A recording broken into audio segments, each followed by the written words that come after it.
নমস্কার, আমি doctor anise Kumar Mondal, consultant radiologist এবং fetal medicine specialist, institute of fetal medicine, কলকাতাতে। তো আজকে আমরা কথা বলবো কোরিয়নিক ভিলাস স্যাম্পলিং বা সিভিএস, যেটা নামে প্রচলিত। তো এই সিভিএস জিনিসটা কি?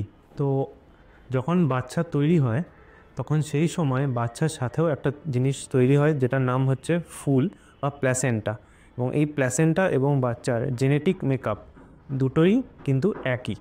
তো সেই ক্ষেত্রে কখনো কখনো কোনো পরীক্ষা, ক্রোমোজোমাল বা জেনেটিক পরীক্ষার জন্য আমরা এই প্ল্যাসেন্টা থেকেও টিস্যু নিতে, স্যাম্পলিং করতে পারি। তো এই কোরিয়নিক ভিলাস স্যাম্পলিং পরীক্ষাটি কেন করা হয়? প্রথমত একটা মূল কারণ হচ্ছে ফিটাসের থ্যালাসেমিয়া আছে কিনা সেটা দেখার জন্য।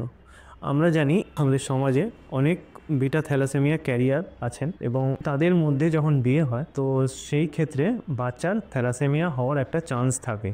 তো এই ক্ষেত্রে ধরুন মা এবং বাবা দুজনেই বিটা থ্যালাসেমিয়া ক্যারিয়ার, তো সেই ক্ষেত্রে 25% চান্স যে বাচ্চারও থ্যালাসেমিয়া রোগী হতে পারে।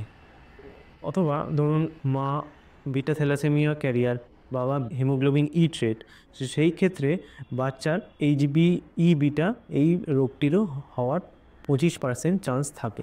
আরেকটি কারণ যে ক্ষেত্রে আমরা টিভিএস করে থাকি সেটাই হলো যে ধরুন বাবা মার আগের কোনো বাচ্চার বড় কোনো জেনেটিক রোগ আছে, তো এবং সেই ইন্ডেক্স চাইল্ড মানে যেটা প্রথম রুগী, তার যে কোনো জিন আইডেন্টিফাই করা আছে যার জন্য সেই বাচ্চাটা রুগী হয়েছে, এবং সেই রোগটা ধরুন আলট্রাসাউন্ডে কোনো স্ট্রাকচারাল প্রবলেম করবে না, বা একদম ধরুন 32 সপ্তাহ মানে তো থার্ড ট্রাইমেস্টারে গিয়ে কিছু প্রবলেম দেখা দিতে পারে। তো অতদিন অবধি আমরা ওয়েট না করে যদি জিন আইডেন্টিফাই করা থাকে, তো সেই ক্ষেত্রে আমরা অনেক আগেই এই কারেন্ট প্রেগনেন্সি এই ফিটাসের জেনেটিক টেস্ট করে আমরা জেনে নিতে পারি যে সেই রোগটি আবার এই বাচ্চাতে হয়েছে কিনা। এবং আরেকটি কারণ যে ক্ষেত্রে অনেক সময় আমরা সিভিএস করে থাকি সেটি হলো ক্রোমোজোমাল কোনো প্রবলেমের জন্য। ধরুন অনেক এখন তো ডুয়াল মার্কার বা এনআইপিটিতে অনেক সময় কিছু ট্রাইজোমি 21, ট্রাইজোমি 13 বা ট্রাইজোমি 18 এই রোগগুলি হাই রিস্ক দেখাতে পারে। তো সেই ক্ষেত্রে আর্লি ডায়াগনোসিসের জন্য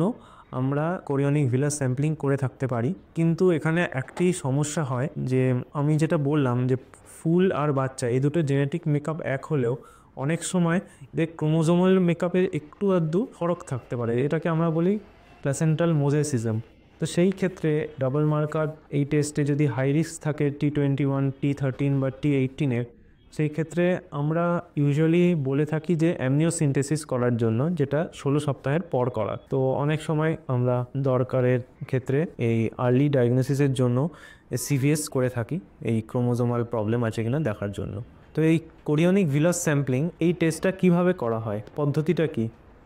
প্রথমত এটা কখন করা হয়? এটা ইউজুয়ালি করা হয় 12 সপ্তাহ থেকে 16 সপ্তাহের মধ্যে। তো এক্ষেত্রে এই টেস্টটা দুভাবে করা যেতে পারে, ট্রান্স অ্যাবডোমিনালি বা ওপর পেট থেকে, বা ট্রান্স সার্ভাইকালি বা যেখান থেকে মাসিকের দাঁত দিয়ে। মেজরিটি সময় পেটের ওপর দিয়ে বা ট্রান্স অ্যাবডোমিনালি আমরা করে থাকি। তো কি করা হচ্ছে, প্রথমে যে জায়গাটা থেকে পুজ ফোটানো হবে সেই জায়গাটাকে লোকাল অ্যানাস্থেশিয়া দিয়ে অবশ করে দেওয়া হয়।